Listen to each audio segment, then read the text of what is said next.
Welcome to Whimsy Woven Stories, where imagination takes flight and every tale is a journey into wonder.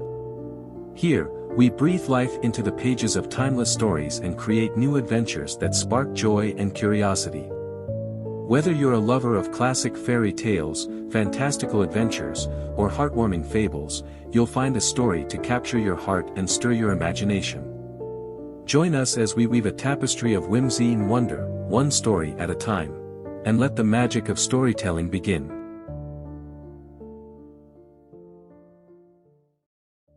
From time to time, our lives intertwine with events that leave an indelible mark on our destiny. Chris's story is one of complex relationships, betrayal, and the pursuit of freedom. In this narrative, you will witness how a person can overcome the dark periods of their life, find the strength to break the cycle of violence and deceit, and ultimately embark on a new chapter of existence. Join this journey and discover how the power of will and determination can overcome any challenge. Have you ever felt the cold sting of betrayal?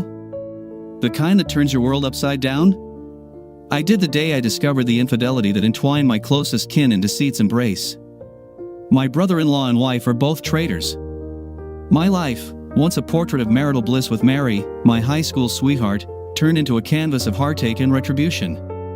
From the innocent days of youthful love to the harsh moment of betrayal in a Connecticut hotel, this is my story. Hello, Mike, I'm Chris Harrington. Is Colleen available? Mike disconnected the phone from my wife, so I didn't hear the click. Mary's constant ranting and hammering on my locked home office door. I waited 2 minutes before dialing Mike and Colleen's house phone. Listen, punk, if you call this number again, I will report you to the police. Do you understand?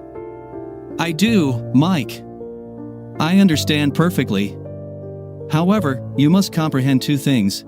I do not care if you call the cops, and more significantly, I'm going to talk to your wife, and you can't do anything to stop me.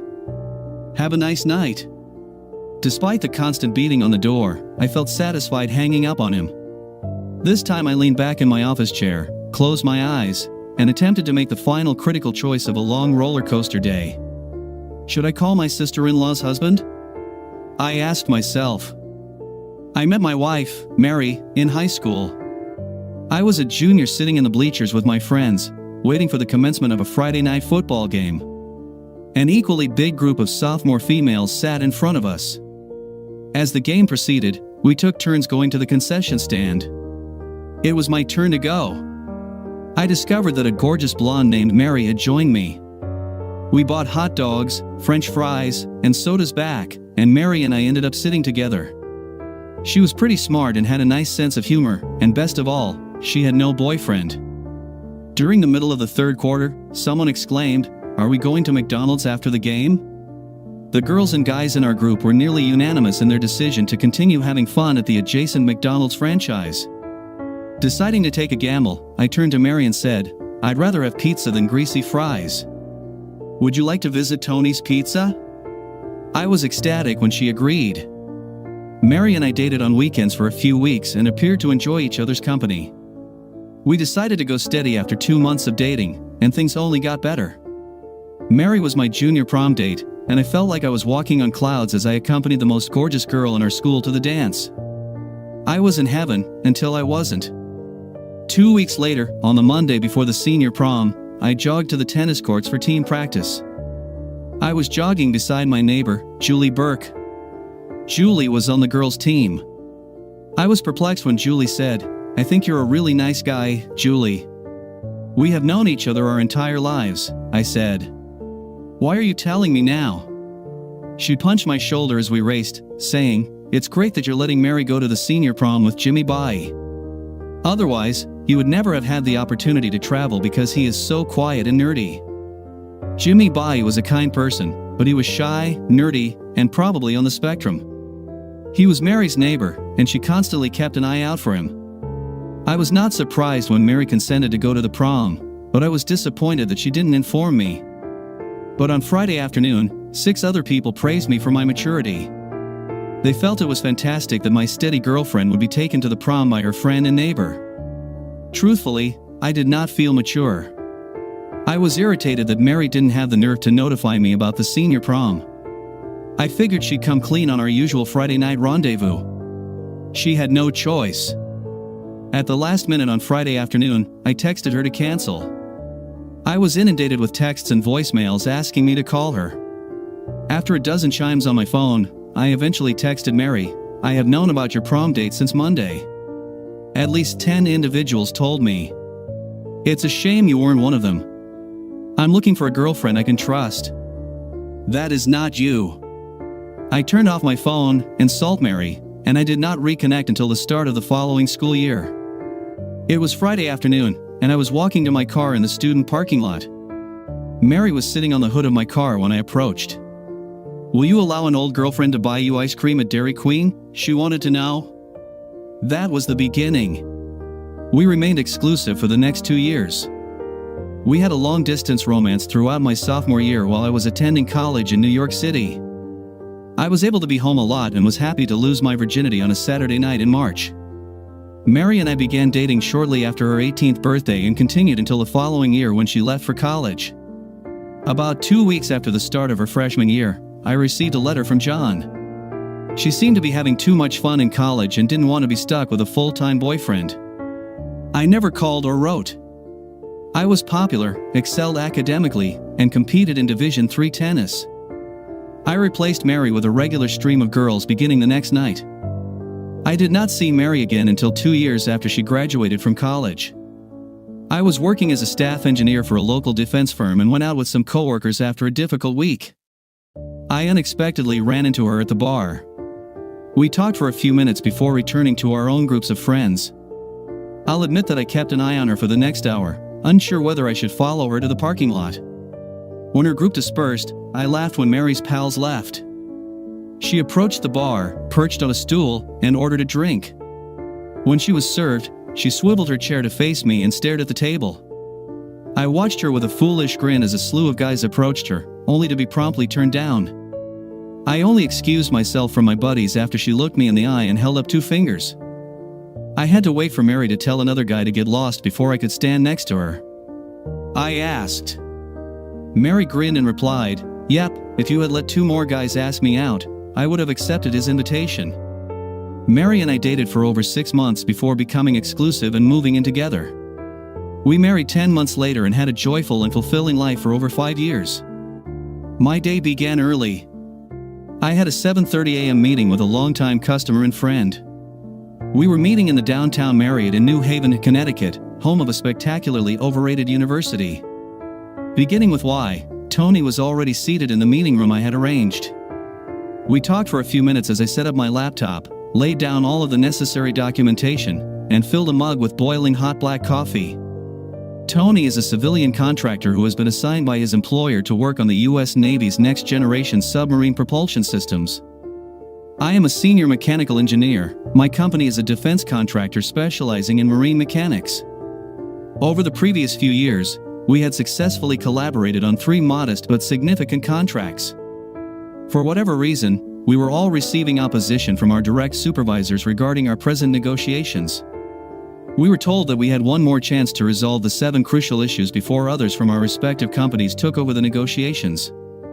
Tony and I worked straight through lunch before taking a deep breath at 2:15 p.m. "Do you believe your company will accept at this time?" I shrugged and told him honestly that I don't understand why our last 2 bids were rejected. Tony wondered, "You and I have become closer over the last few years. Do you believe it could be a test to see whether we are too close?" I grinned and confessed that I had thought the same thing before stretching and shrugging again. "What about a drink?" Tony asked. I put up my notepad and stated, "I have over 30 pages of notes to figure out. A drink won't make things any easier. I'm going to hang out and transcribe the relevant resolutions to my laptop. I'll email you a memo of understanding by 9 a.m. tomorrow. If there are any misunderstandings, let's call immediately. I need to submit my report before noon tomorrow." "That sounds great," Tony spoke as he began to pack away his computer. I took Tony into the hotel lobby, and after he departed, I went to the gift shop and purchased a Diet Coke before going to the conference room. As soon as I came in, I felt like the walls were closing in on me, so I decided to move locations. I packed my luggage and moved to a quiet nook of the hotel foyer.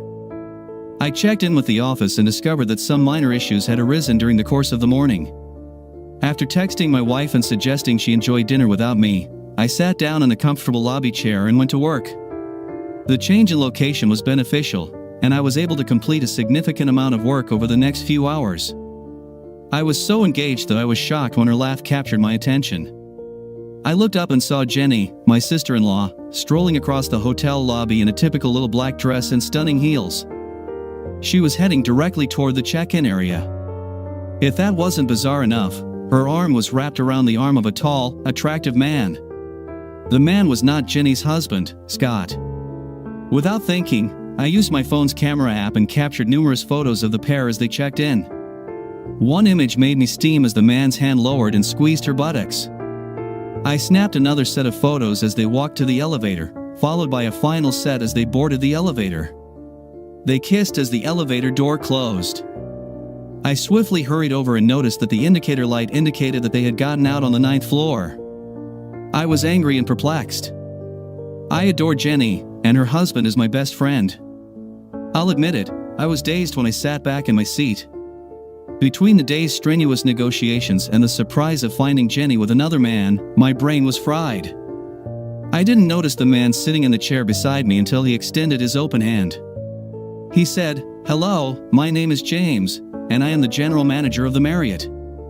As we shook hands, I responded, "Hello, James.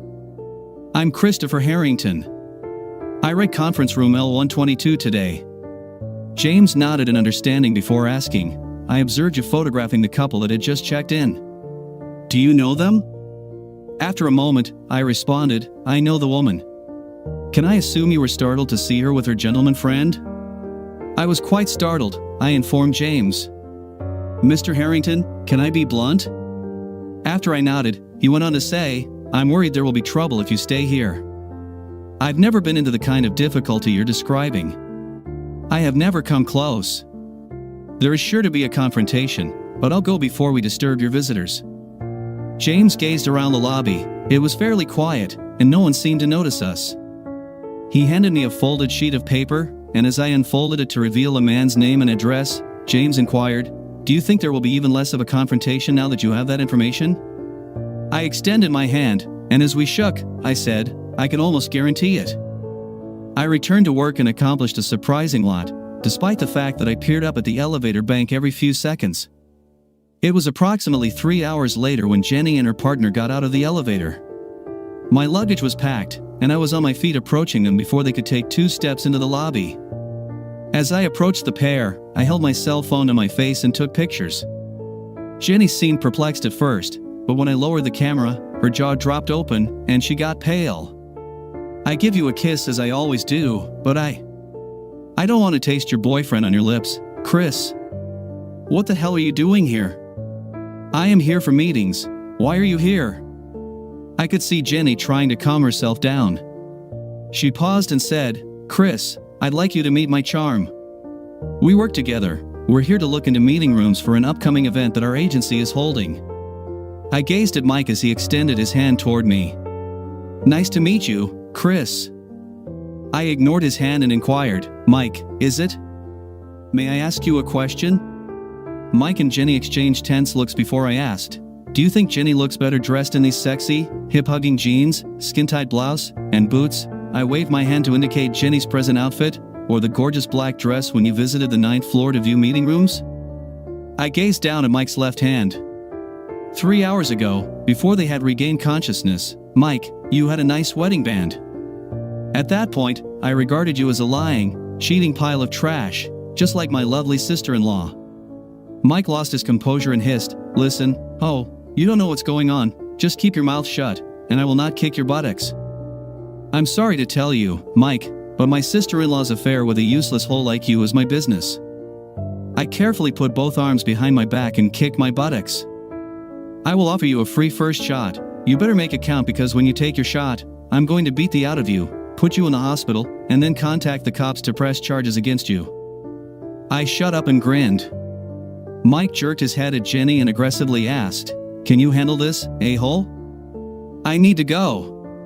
Without waiting for a response, he stormed out of the hotel through the front door. I couldn't help it. As Mike approached the hotel's front door, I added, "If I were you, I would warn your wife."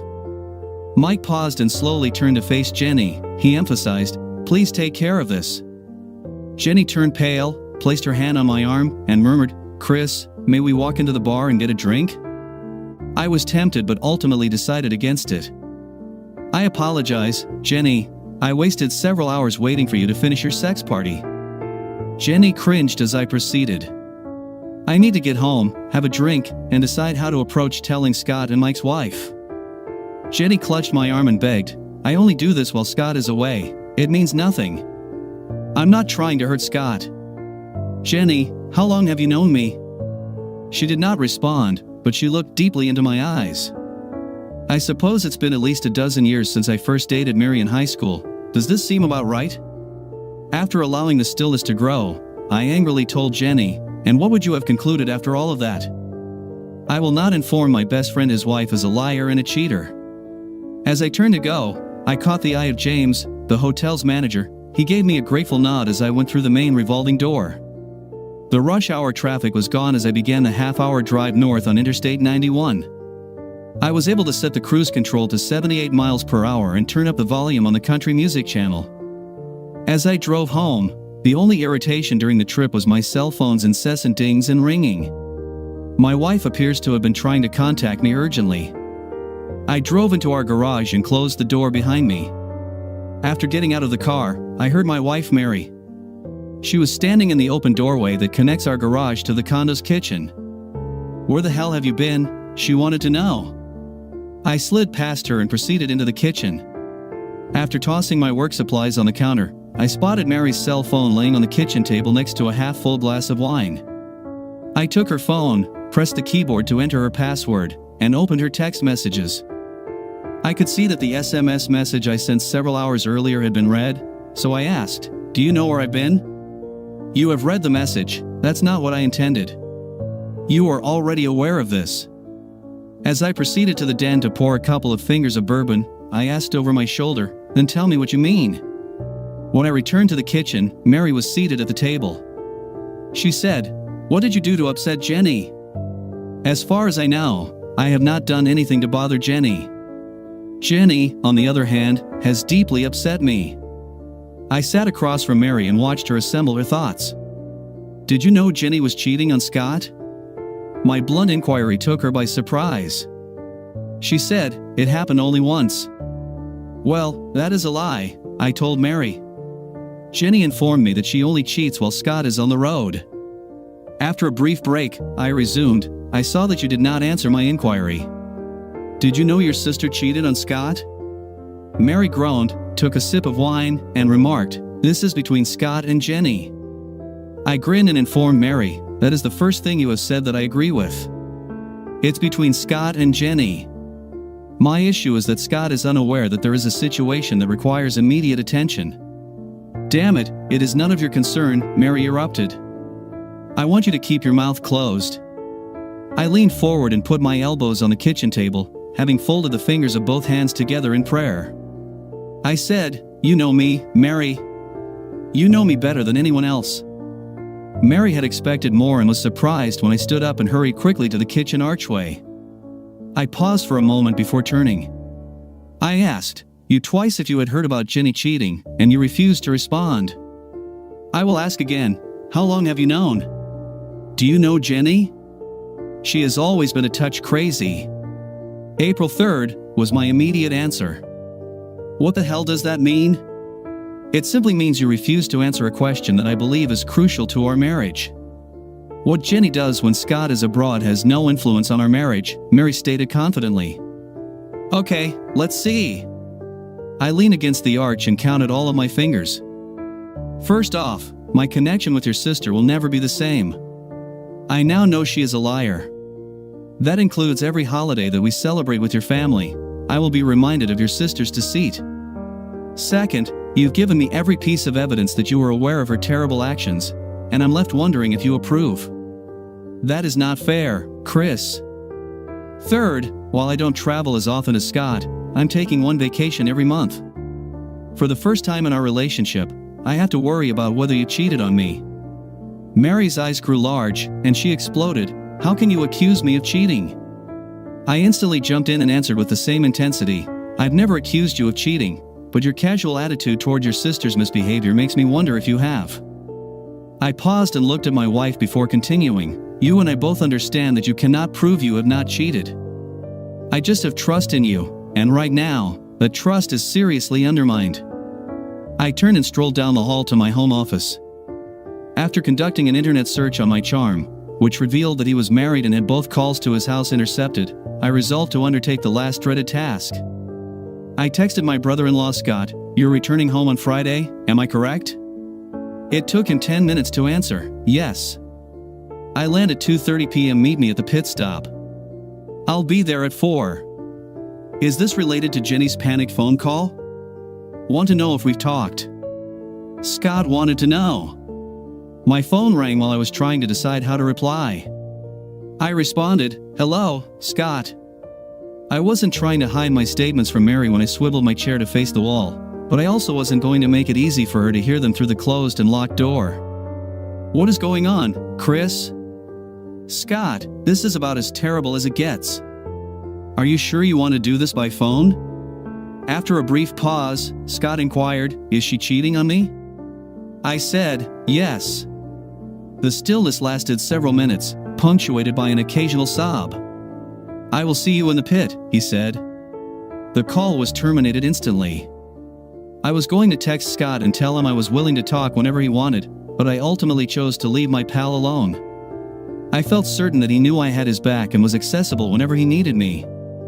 Mary had quieted down while I was speaking with Scott.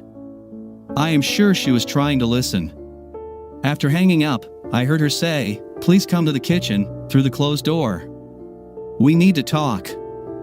I was about to walk to our guest bedroom, but instead decided to finish the bourbon at the kitchen table. After settling onto a kitchen chair across from Mary, I took a good swallow of Knob Creek and enjoyed the mild burn in my throat. I looked across at my wife and saw the wheels feverishly churning in her head, preparing for her next attack. My brain had died.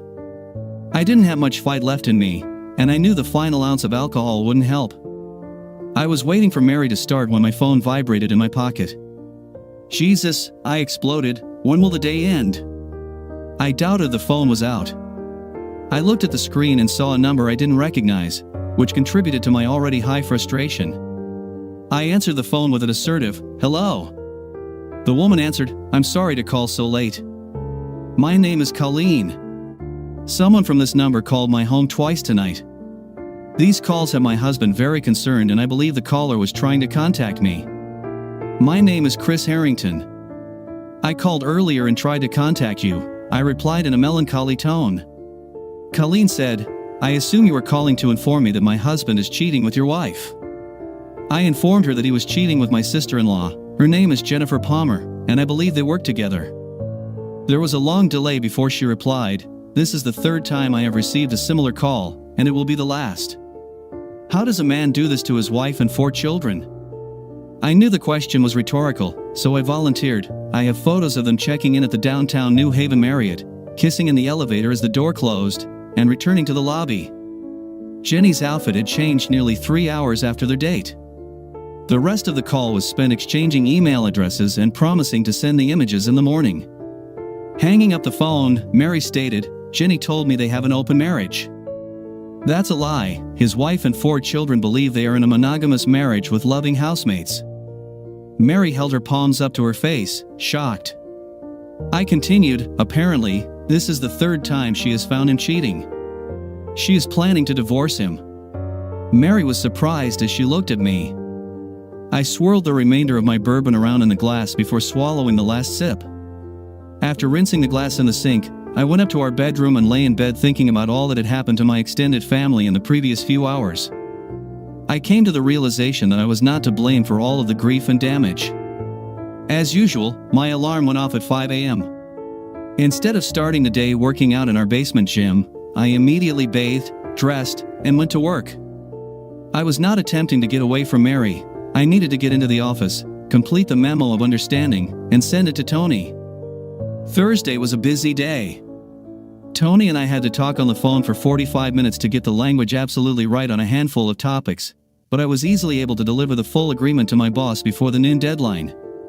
I spent the afternoon catching up on emails from the previous day before heading home around 5 p.m., my normal quitting time. I had been wondering what the evening would bring, so I was only half shocked when I came onto our street and saw Jenny's and her parents' cars parked in front of our house. "It is going to be a very long night," I grimaced as I pushed the button to open the garage door. "What the hell were you saying to Scott?" Jenny fired the opening salvo as I closed the door behind me. Looking at my terrified wife, I claimed I was going to change. "I will be back in a few minutes, but I warn you, if your family disrespects me in my home, I will physically toss them out the front door. This includes you, Mary." I didn't wait for a response before rushing down the hall to our bedroom. After debating the coward's way out and climbing out the bedroom window, I decided to confront Mary and her family. It was difficult to pass by my open bottle of bourbon, but I figured it was best to keep a clear head. My second thought was, screw it, so I returned to the bar. 1 inch did not seem to be enough, and 2 inches was too much for polite conversation, so I settled on 1.5 inches of my favorite amber liquid. When I walked back into the kitchen, everyone was staring at me. Everyone was seated at the table. There was a vacant seat between Mary and her father, Steve. Instead of sitting, I leaned against the kitchen counter, observed the gathering, and wet my lips with my drink. I like my in-laws. They were decent, reliable folks. Steve, my father-in-law, was someone I admired. He was direct and honest, and you were always aware of his feelings toward you. If you stayed on his good side, you could not have a better buddy in the world. If, on the other hand, you came across him, I was convinced that he could make your life miserable. Steve saw Scott and me as pals. My mother-in-law considered herself a wheeler-dealer and businesswoman extraordinaire. She owned and operated a well-known local real estate franchise that had an excellent reputation, while Betty supervised the day-to-day operations. Everyone knew Steve was the driving force behind the company's success. "Wouldn't it be more pleasant to sit here?" Mary patted the chair beside her. "I have been sitting all day. I'm fine where I am." Jenny had more emotional control.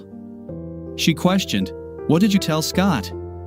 I paused for a second before responding. "I texted him and asked to meet when he arrived home tomorrow. I told him it was urgent."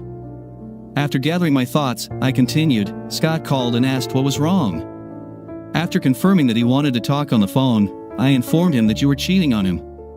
He cried for a few minutes before confirming his plans to meet with me." I was astonished by how upset the family appeared to be. Mary was crying and said, "I beg you to mind your own business." I was curious if her statement was for her family's advantage. I responded, telling you that was my business. My mother-in-law chimed in, saying, "That is debatable." Jenny inquired before I could respond, "Do you plan to meet Scott tomorrow?" "I am." "What are you planning to tell him?" she wanted to know. I responded, "I don't have anything else to tell him. I saw in the photos I took and informed him that you were with Mike for about 3 hours. I supplied him with Mike's name and address as well as his wife's contact information. I'm guessing I'll be a support and a shoulder to weep on. How about me, Chris?"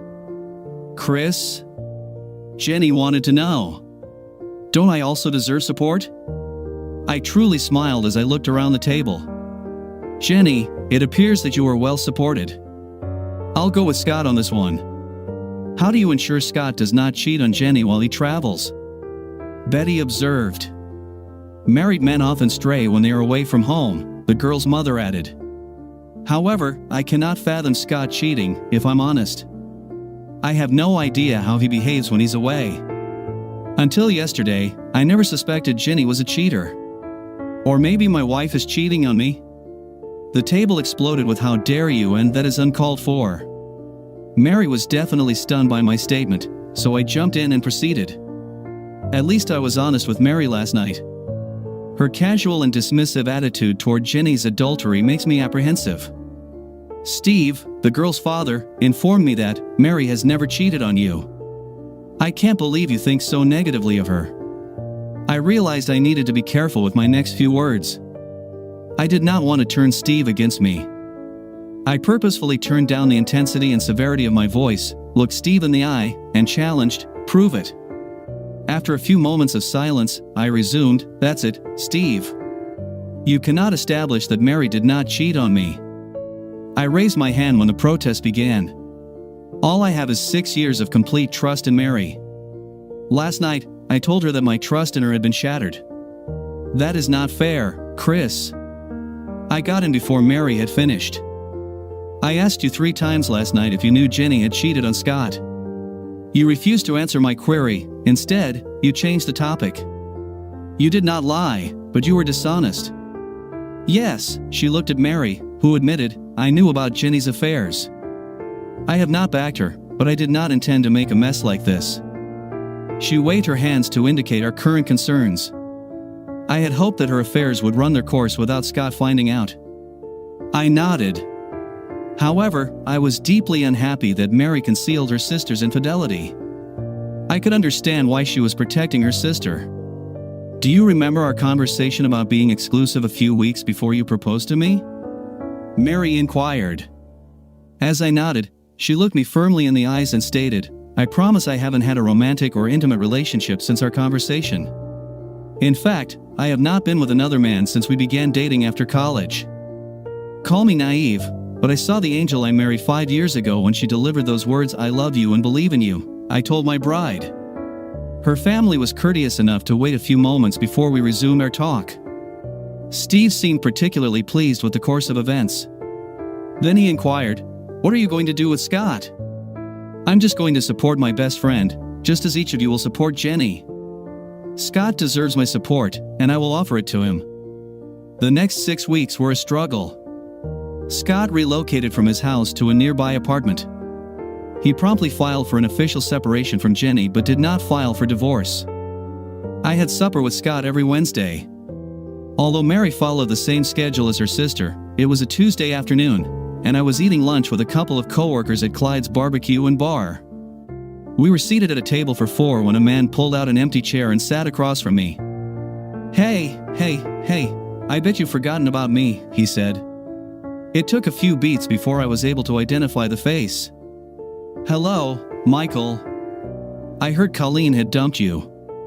How does it feel to be an absent father? He snarled and replied, screw you, dickhead. It's your fault. I noticed my friends Carl and Joe were moderately amused. I returned my focus to Mick and responded, yeah, your divorce is my fault. Mike grinned and confessed, I guess that was also partly my fault, but with so many married women around, it's impossible for me to be faithful. When Mike continued, I became increasingly concerned about his response. It appears that I am a sex addict, and my kink is a married woman. I enjoy hooking him on my flesh and sharing it with my friends. Mike bumped Carl to the right. That is what I did with Jenny, his sister-in-law, after her husband left town. I transformed her into my own personal sex doll, which I shared and exchanged with my pals. He winked and informed me she was really popular, and we used her for more than a year. She enjoyed every moment with me and my companions. I was about to ditch her when I ran into her and her attractive younger sister at a happy hour. His smirk left no doubt about the rest of the exchange, which involved reaching inside his back pocket. He brought out an envelope and threw it on the table next to my plate. It was the kind of envelope that contained photographs. Mike's smirk explained everything I needed to know about the material. I'll admit that my heart was shattered into 1,000 pieces, but I'd be damned if I let the world see me falter. I scooped up the envelope and shoved it into my sports coat pocket. Trying to whet my appetite, Mike remarked, aren't you going to show this to your friends? I bet they'd love to see pictures and videos of your wife and her sister having sex with my guys. I've been sleeping with her for over 5 months now. As crazy and horny as Jenny is, your wife is 10 times wilder, Mike continued with a laugh. I have video of her on her knees begging me to do things to her that you can't. She enjoys being used as a sex doll. He laughed again. What's the matter, a-hole? Do you have nothing to say? I was gritting my teeth but had to answer. I said you must be the stupidest scumbag on the planet. When I told him, his smirk remained ear to ear. When I delivered Jenny's husband Scott those photos, he announced that he was going to file for divorce. Since you are Jenny's direct supervisor, how long do you think it will take to sue you or your company? You will be out of work in a week. It was hard, but I started giggling. I realized he had underestimated me and was planning his next move. I asked, did you know I grew up in this town? Why should I care where you grew up? The a-hole was in for a world of pain, but I would take my time. I know all of the town's movers and shakers. Mike didn't seem impressed, so I proceeded. I also know some of the worst people. I would like to propose that you depart town while your legs are still functioning. Screw you. I am not terrified of you. I have witnesses who say you threatened me. He indicated Carl and Joe. They both laughed, and Joe admitted he was indeed an idiot. You are getting divorced and losing your children. You are going to be dismissed from your job while repaying alimony and child support. Best of all, I would encourage you to start glancing over your shoulder shortly. Someday you will find yourself in a world of pain. Mike Smuggle shoved his chair back, stood up, and muttered, "Screw you, a-hole. You're nothing but a coke with a scum sucker for a spouse." My thoughts were racing as Mike went away. Later, back in my office, I examined the photographs and confirmed the most disgusting details imaginable. For a happily married man, there were some explicit photos of Mary with 6 different males. She was surrounded by 3 men and 1 woman. Jenny was captured in a second set of photos of her doing the same actions. The video was even worse. It crushed my spirit. Mary and Jenny enjoy being the center of a series of bizarre orgies that I will never forget. After gathering my thoughts and putting aside my enormous sadness and fury, I called Scott and invited him to join me for supper. After another 15 minutes of looking into space, I invited another individual to join Scott and me. I had tears in my eyes as I sat at my desk outlining my ideas. I knew I'd be unable to act normally with Mary. I needed to get away. I traveled for my company virtually every month. Half of my excursions were scheduled in advance. The other excursions were urgent and at the last minute. I texted, "Mary, Whitaker's account is in peril. I am on my way to the airport." Scott and I ate a peaceful supper that night. After ordering drinks, I handed him the small stack of photos that Mike had given me earlier that day. Scott was equally devastated for himself and for me. We decided that divorce was the only viable choice for us, and we contemplated suing the insurance company that employed Jenny and Mike. Finally, we decided to accept the counsel of our divorce attorney. We'd been sitting at our table for more than an hour when I saw Esmel enter the bar. He searched the room, noticed me, and made his way over. He paused to shake hands and say a few things to people at other tables. S is older than Scott and me. His daughter Trish attended our school system 1 year after me. S had a large car salvage yard just outside town. 15 years ago, when I was 16, I was practicing my serve on the high school tennis courts. Trish waved to me one summer day as she rode her bike by the courts. A few minutes later, as I was retrieving the dispersed balls on the court, I looked up and saw 5 classmates shoving Trish behind the baseball field bleachers, approximately 100 yards away. I had a pretty clear notion of what the hooligans were thinking, and Trish was not that type of gal. I ran from the courts and ended up under the bleachers. A brief few seconds later, Trish's t-shirt had been yanked off. She was screaming, crying, and attempting to protect herself as they tugged on her shorts. Stan Malloy turned barely in time for the rim of my racket to hit his nose. It burst, blood poured everywhere, and Stan let out a blood-curdling scream as he fell to the ground. My backhand landed squarely on Joey Burns' cheek, knocking him out. I can't recall much after that. The 3 remaining hooligans tackled me and kicked the living out of me while I was down. After the final few kicks, they were afraid and fled. Trish continued to weep as I attempted to regain my bearings. We left Trish's bike in the field, and she assisted me to my car. I was scarcely able to drive, but I eventually arrived in front of her house. My car had not fully stopped before Trish hopped out of the front seat and rushed, crying, into her house. I had to exit the vehicle and circle it to close the door. Trish left the door open while I closed it. I heard a crash and turned toward the house.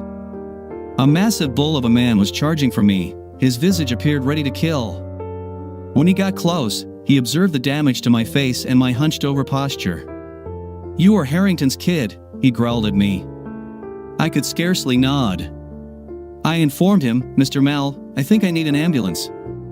I leaned against the automobile, lowering myself slowly and painfully to the ground. Mr. Mel turned and roared toward the house, "Call an ambulance." "Do it now!" Mr. Mel kneeled next to me, held my chin in his palm, and moved my head so we could meet eyes. What in the hell happened to my daughter? He wanted to know. What hooligans pulled her beneath the baseball field bleachers? Was this you? He barked. I grumbled and shook my head. I was practicing on the tennis court next to the field. Every syllable was awful. He had fury in his eyes as he said, "What did those hooligans do to her?" He was unable to complete the phrase. When I arrived, they had taken her shirt off. They were trying to take her pants off. She was still in her bra and shorts. If I hadn't been in so much pain, I'm sure his frigid glare would have terrified me. I want to know their names. Stan Malloy and Joey Burns will be at the hospital when I arrive. I smashed their faces with my racket. I informed him of the names of the other three as an ambulance and a police car approached my car. Mr. Mel leaned in so that we were nose to nose. I could smell garlic on his breath. He continued in a voice just above a whisper, "If you ever need a favor, come see Sal Morell." S sat at our table without being introduced. I handed him the photo envelope and waited a moment while he looked through it. When he looked up at me, I added, "There is a man named Michael Schmidt. He's a top employee at Jimmy Sullivan's insurance office. His hobby is to capture married women for his own enjoyment and then share them with his pals. The photos I showed you featured him and his group with my wife and my brother-in-law's wife." S nodded, indicating his understanding. As I continued, "I'm hoping that someday he won't be as attractive, his walk will be much less athletic, and he will have difficulty achieving an erection." The three of us sat quietly for a few minutes until S said his sole words, "You'll both be single shortly. It could be wise to join a gym. You can decide to work directly from the gym. Every night you can work out together for a few hours and then go out for supper." Before ending, he took a close look at our perplexed expressions. "Do you idiots believe you can have airtight alibis every night?" When he realized that we understood what he was saying, he rolled his eyes, nodded at me, stood up, and strolled slowly out of the pub. I did not go home, as I had informed Mary. The first was outside of town. Instead, I stayed at a neighboring Marriott for the night.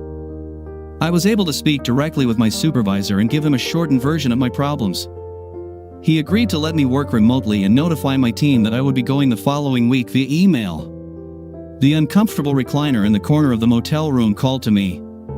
I fell into the chair, closed my eyes, and thought about the preceding weeks. Mary was obviously unable to reveal her romance with Mike and his buddies because of the hard position I had taken with her sister. She knew for certain that I would divorce her. Mary was correct, but as I considered the divorce equation, I believed I would have been fair if she had been honest and open. Instead, Mary kept lying to me. I had to find out about her deceit in front of my friends and coworkers. I can't imagine anything more demeaning and embarrassing than sitting in front of your wife's pimp and realizing she enjoys orgies. She had been quite unjust to me, and as a result, our divorce would not have been fair. Instead, I realized I needed to crush Mary. I pledged to myself that I would ruin my wife, love, and best friend in an equally brutal manner. Mary's divorce would not be amicable. I struggled out of the recliner, strolled to the hotel room's corner office desk, and made my plans. It took until about 1:30 a.m. to plan my pre-divorce approach for my dishonest, unfaithful wife. If my strategy failed, she would be devastated. On the other hand, if everything went as planned, she'd end up shattered and in a heap on the curb the next morning. I was able to set up an appointment with a divorce attorney for the following day. Despite the attorney's advice, I did not proceed to separate our finances. This would have to wait. I moved into an extended stay motel and established a remote office. I ignored Mary's calls and texts until Friday. At that moment, I just texted her that I would be out for the weekend. Her reaction was quite emotional, and she called all weekend, pleading with me to call her back. I was able to buy everything I needed to complete my plan. After finishing my checklist, I headed to the mountains for a lengthy hike on Sunday. When I returned to the hotel, I checked my phone and saw texts and calls from Mary, all of her family members, plus a few coworkers. Mary was apparently very upset that I had gone missing, and she was attempting to locate me. On Monday and Tuesday, I worked from a motel room. I tried to wrap up all loose ends because I would be out of the office the next day. Wednesday was the day I checked out of the motel after breakfast and returned home. On the way, I checked Mary's employer's parking lot to ensure her car was at work. I also placed a GPS gadget below her seat. It took a few hours to set up the necessary equipment and props at home, but I was done by 2 p.m. I kindled the fire in the living room fireplace. Mary and I used to love a nice fire on a Saturday night. We'd drink wine, speak, and snuggle while watching the flames jump around the fireplace. However, today was not a frigid February day. It was September, and the temperature outside was 84 degrees Fahrenheit. In the early afternoon, I waited until 3 p.m. and texted Mary, "Just got home." My phone rang quickly. I let Mary's phone go to voicemail, but she didn't leave any messages. Instead, she sent me a message. I kept an eye on my laptop's GPS indication. I expected Mary to leave work right away, but she didn't. She was about to show me the fire, and at 5:05 p.m., I was still adding logs to the top of the pile. When the GPS indicated that Mary had begun her journey home, the temperature in the living area was easily more than 100 degrees Fahrenheit. Perfect. I believe my heart had hardened. I clenched my teeth as I waited for her to come home. Mary waited 3 minutes after opening the garage door to enter the kitchen. I heard her drop her briefcase beside the entrance and felt her presence as she stood in the living room entryway. She stepped in and found me sitting on the couch, watching the fire. A cheese and cracker dish and a bottle of wine sat on the table in front of the couch. I was holding a single glass of wine. A second glass was at the other end of the table, reserved for Mary. "What the hell are you doing?" Mary commented, "The heat is overwhelming." As I turned away from the fire to gaze at her, I asked, "What the hell do I look like doing?" I had planned a lovely welcome for my wife. I observed 2 droplets of sweat running down her forehead and cheek. A romantic, the word stopped in her throat, and she did not complete the sentence. Instead, she moved a few steps closer to the fire, bent down, and picked up a half-buried item from the stone. She held it up and carefully examined it before taking a step back and glancing at the top level of the bookcase. I worried she'd damage her back. She moved so rapidly to face me. Her eyes widened with dread as she showed me the scorched front cover of a book. It was the only part of the book that survived the fire. Mary did not appear to be in any condition to speak, so I calmly informed her that we didn't have any kindling to start the fire, so I used a few of those old books. I nodded toward the empty space on the top shelf where Mary maintained a full row of books. I just used around 4 or 5. We have plenty more to ignite the next fire. While we were conversing, I got up from the couch and retrieved Mary's glass of wine, which I held out to her. I watched her expression change from confusion to fury. Mary's father presented her with a gift on her birthday, the previous year's most popular children's book. On the first blank page, her father wrote Mary a heartfelt love letter outlining his aspirations and dreams for his daughter. Her father gave her the same birthday present every year. She had 28 novels, each as a reminder of her father's affection. I tightened my jaw when I saw Mary scream and begin to swing. I'm not sure if she meant to slap or strike me, but when her hand touched my face, it ached like hell. Her palms smashed into my left eye, and her fingernails punctured the skin on my cheek. The contents of the 2 glasses of wine stained the front of my shirt and slacks. Her expression changed again, and as she began to cry, I could see complete confusion. Without saying anything, she turned and dashed up the stairs to our second-story bedroom. I heard the door slam behind her. Despite the fact that I knew my marriage was over, I smiled. My strategy had worked well. When I looked in the bathroom mirror, I noticed my eye was red and swelling. Mary's nails had broken the skin, and a small amount of blood streamed down my cheek. "Let's get this over with," I murmured to myself as I took my cell phone from my pocket and dialed 911. "What is your emergency?" I heard from the other end. "My name is Chris Harrington, and I require police assistance with a domestic issue," I replied. After giving the operator my address, she inquired, "Mr. Harrington, are you in a safe place?" "I am. My wife has locked herself inside our bedroom. I'll be sitting on the front porch until the police arrive." "Do you need medical attention?" the dispatcher asked. "No, I did not sustain serious injuries," I replied. According to police policy, the dispatcher remained on the line until the first police car arrived. I was aware that my call was being recorded, and I took great care in responding to her queries. A second patrol car arrived almost immediately after the first one had stopped at the curb. 3 police officers walked over the lawn together. "Thank you for coming, officers." "What's happening?" the grizzled old veteran inquired. I turned my head so they could clearly observe the injury on my left side. "My wife, Mary, hit me." "Why did she hit you?" he wanted to know. I wanted to be careful with my response. I informed him that my wife had grown verbally abusive during the last few months. I suppose she has been conflicted. She's been concealing an affair that she doesn't believe I know about.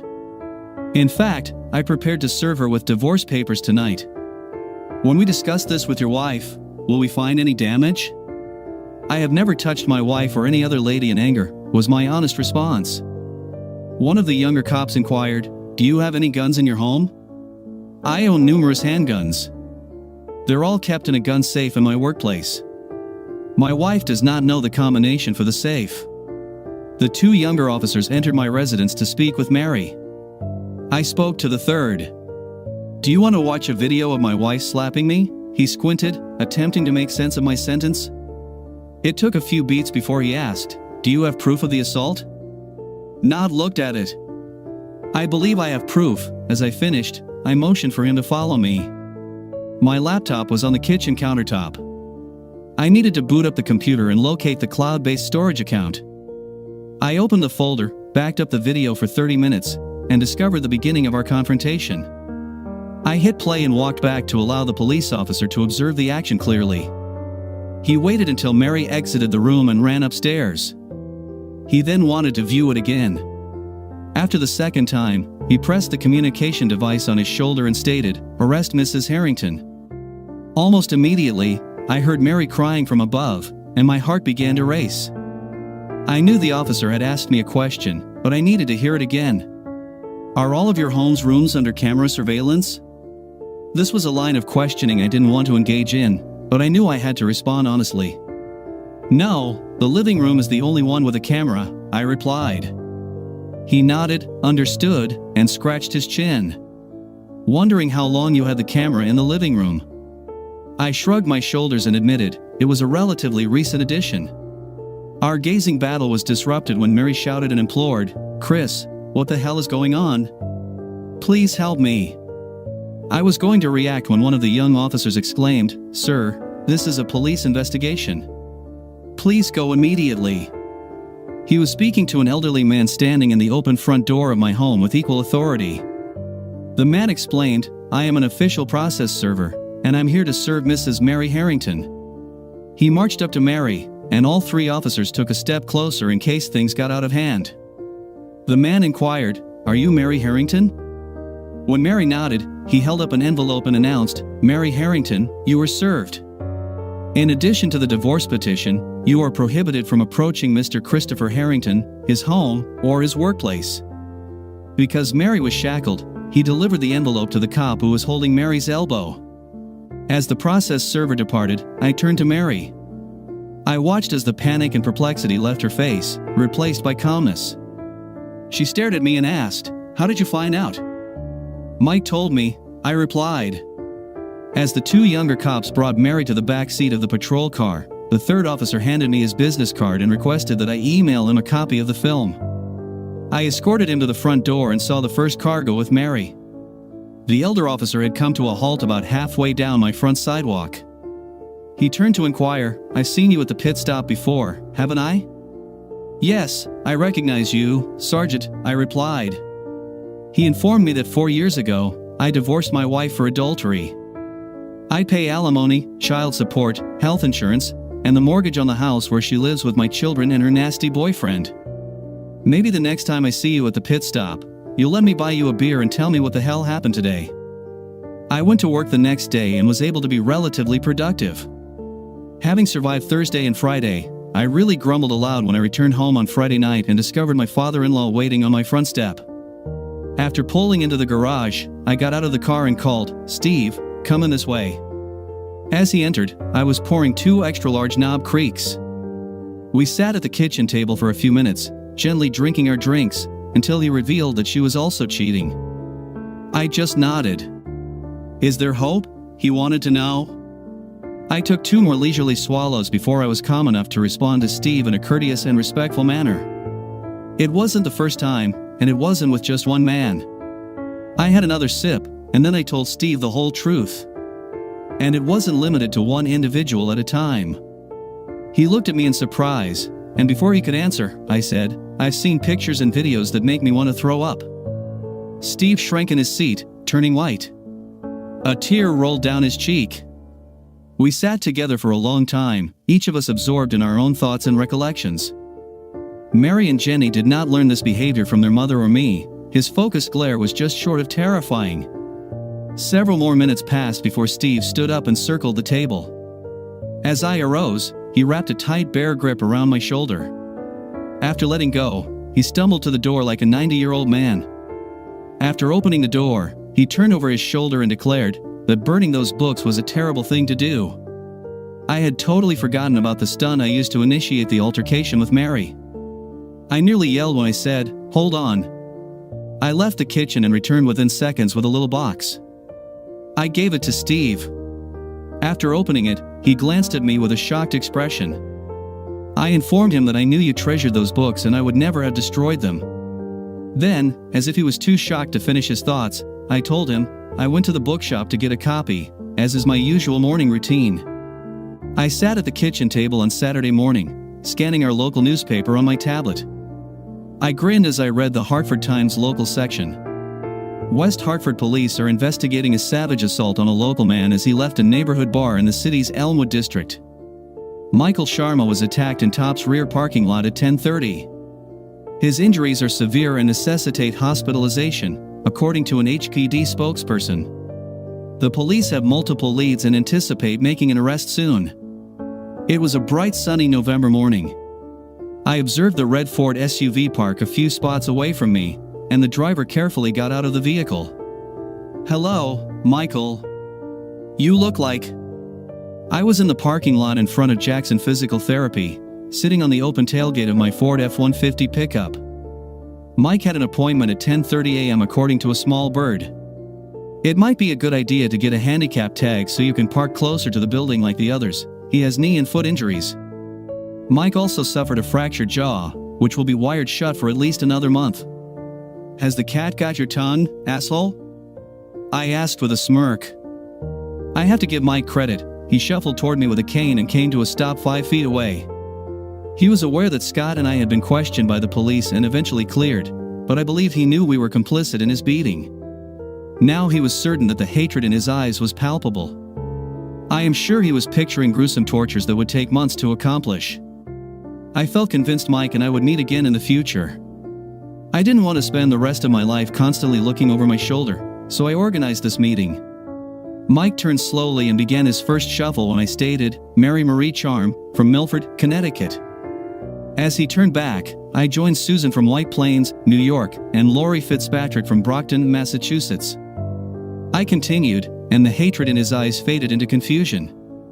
If anything happens to me, such as a plane disaster, drowning while on vacation, or falling down a flight of stairs, I've arranged for my buddies to pay visits to your mother and sisters. I noticed a tiny tremor in his arm when he gripped the cane. My friends will beat their faces just as they did yours. They will harm their legs in the same way that you have. I wanted to make sure Mike was paying attention. My friends will kick their crotches just like they kicked yours. I waited a few moments for him to process the information before I finished. While your mother and sisters are in agony, my pals will convince them that their beating is your fault. I was startled. Mike stared at me for a few moments before giving me a fast nod. I wasn't sure if he was nodding in understanding or declaring a truce. He turned and stumbled toward the door to the building. I'm pleased to inform you that this was my final encounter with Mike Schmidt. I did grant my divorce lawyer the power of attorney required to manage all legal concerns arising from our breakup. We didn't have children. We earned about the same amount of money. Most importantly, I cared only about isolating myself from Mary. I received a call from my shark a few weeks after Mary's service. She informed me that we had achieved an agreement that was nearly identical to the terms we discussed. However, Mary will not sign off until she has had the opportunity to speak with you.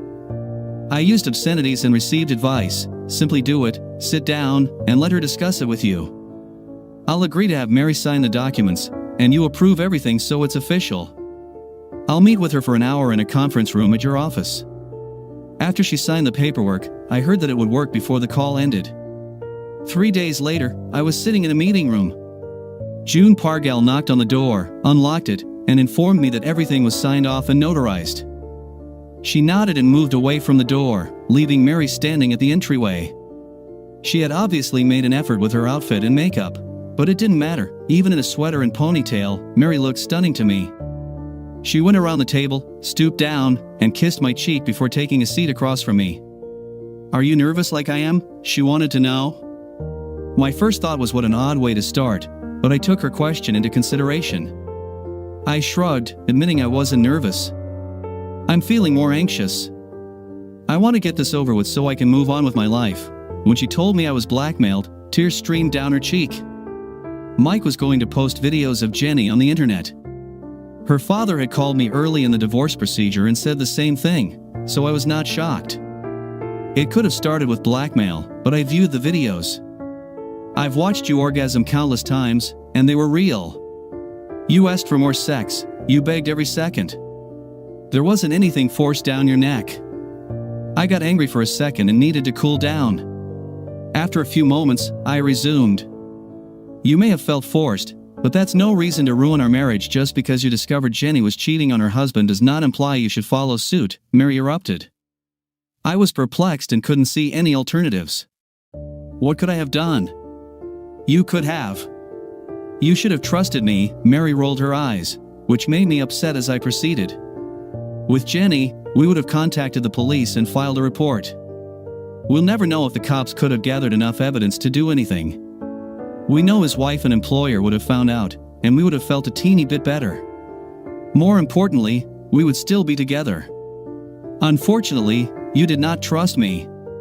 Truthfully, I'm not sure if you ever did." "What type of BS are you talking about?" Mary wanted to know. I responded with a query. "Do you recall why we split up the first time? Is this the first time? Do you mean during high school?" Mary seemed completely perplexed. "What has that got to do with anything? In high school, you didn't trust me enough to tell me you wanted to assist your neighbor Jimmy and attend his prom with him. You have got to be kidding me. I was a dumb high school student who was concerned about offending my first serious boyfriend. Were you a dumb college student too?" I inquired. When she gave me a quizzical look, I continued. "Through Labor Day weekend before you entered college, we made love on a raft on Simpson Lake. We agreed to stay faithful, and marry, after college. Your pledge lasted 11 days, Mary demanded. "Are you telling me that you were completely faithful the first year of college?" I shook my head, ignoring her useless query. "My point is, whether you agree or disagree, I wonder whether you ever trusted me. I don't think any of us would argue that I have every reason not to believe anything you say at this point. You outright lie. When you're not lying, you're playing word games and hiding facts in an attempt to steer the discussion in the right direction," I said to Mary. "I haven't seen Mike since the conversation started," Mary said with a smirk. "What?" "Mike had a terrible accident. He can't function at his previous level." "What exactly are you talking about, Mary?" I asked with a grin from ear to ear. "I know because I paid to have it happen." Her hands were covering her face as she looked across the table at me with wide eyes. "He's a vicious man, Chris. I am terrified for you. I met Mike a few weeks after his injury, and we had a very civil conversation.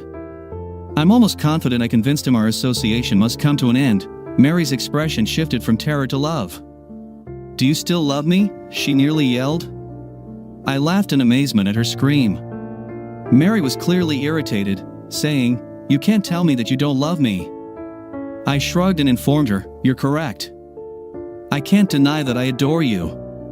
I also cannot say that I love you. What you need to realize is that I am hesitant to devote the time and effort necessary to cultivating the love that remains within me." Mary almost erupted. "Why would you even say that?" "It's simple," I looked into her eyes and told her, "You aren't worth it." Mary sank back and shrank in her chair, tears streaming down her cheek, and I noticed she was breathing through her open lips. I reached inside the folder in front of me and pulled out 3 photos. One by one, I placed the photos in front of her. The first image plainly showed Mary naked with her legs spread wide. In the second image, Mary is on her hands and knees, smiling. In the third image, as she kneels, the bottom line for me is my future children and I, someone superior to that terrible creature, as our mother and wife. Goodbye, Mary, I got up and walked away. A few days later, Mary was sentenced to 50 hours of community service for the domestic violence incident. It took another 7 months for me to finalize the divorce. I sold the house and handed Mary a part of the money. I relocated to a different town while keeping my employment. I have no plans to date right now and have focused solely on my profession. Scott also filed for divorce and continues to live in the same location. Steve occasionally calls and asks how things are going. I enjoy his calls. Scott and I meet on occasion when he is in town for business trips. Life hasn't been kind, but it's still better this way. The story of Chris is a powerful reminder that even in the darkest moments of life, there is hope for change and the opportunity to start anew. It underscores the importance of willpower and determination in overcoming difficulties, as well as the value of support from loved ones. It's an inspiring tale that prompts reflection on one's own strength and ability to overcome obstacles.